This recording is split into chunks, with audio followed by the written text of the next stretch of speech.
Hi, ഇന്ന് ഞാൻ ഉണ്ടാക്കാൻ പോകുന്നത് വളരെ ടേസ്റ്റിയും ഈസിയുമായ ഒരു മാങ്ങാച്ചാറാണ്.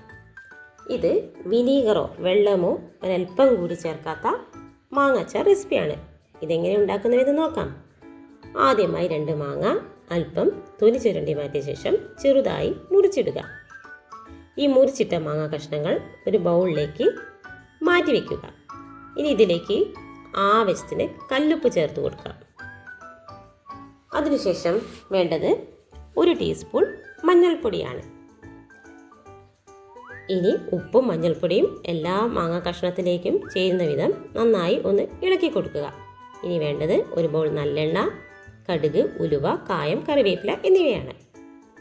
ചീനച്ചട്ടി ചൂടാകുമ്പോൾ 1 ടീസ്പൂൺ ഉലുവ ഒന്ന് ചൂടാക്കി, കരിഞ്ഞു പോകരുതേ, ചൂടാക്കി മാറ്റി വയ്ക്കുക. അതിനുശേഷം 1 ടീസ്പൂൺ കടുക്, ഇതെല്ലാം ലോ ഫ്ലെയിമിൽ ചെയ്യണം, ചൂടാക്കി മാറ്റി വയ്ക്കാം. ഇനി 2 ടീസ്പൂൺ നല്ലെണ്ണ ഒഴിച്ച് അതിലേക്ക് 1 കഷ്ണം കായം ചേർത്ത് കൊടുക്കുക. കായം ഒന്ന് മൂത്ത് വരുമ്പോൾ നമുക്ക് 2 തണ്ട് കറിവേപ്പില കൂടി അതിലേക്കിട്ട് നന്നായി മൂപ്പിച്ചെടുക്കാം. ഇനി നമുക്ക് നേരത്തെ വറുത്ത് മാറ്റി വെച്ച ഉലുവയും കടുകും കായവും കറിവേപ്പിലയും ഒന്ന് ഗ്രൈൻഡ് ചെയ്തെടുക്കാം. നന്നായി അരയേണ്ട ആവശ്യമില്ല, എന്നാൽ പൊടിയാതെ ഇരിക്കരുത്.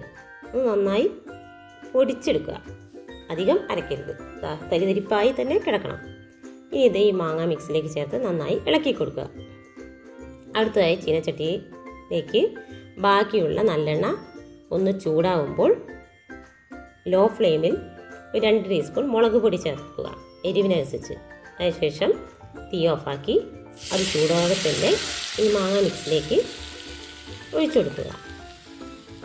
ഇനി എല്ലാ മാങ്ങാ പീസിലേക്കും ഈ മുളക് പൊടി, ഈ എണ്ണയും ഉള്ള ഈ മിക്സ് നന്നായി ചേരും വിധം ഇളക്കി കൊടുക്കുക. ആഹാ, എത്ര എളുപ്പത്തിൽ മാങ്ങാച്ചാർ റെഡിയായി അല്ലേ! ഇത്രയും ടേസ്റ്റുള്ള മാങ്ങാച്ചാർ. ഇത് വിനീഗറൊന്നും ചേർക്കാത്തത് കൊണ്ട് എല്ലാവർക്കും കഴിക്കാവുന്നതാണ്. എല്ലാവരും ഒന്ന് ട്രൈ ചെയ്ത് നോക്കണേ.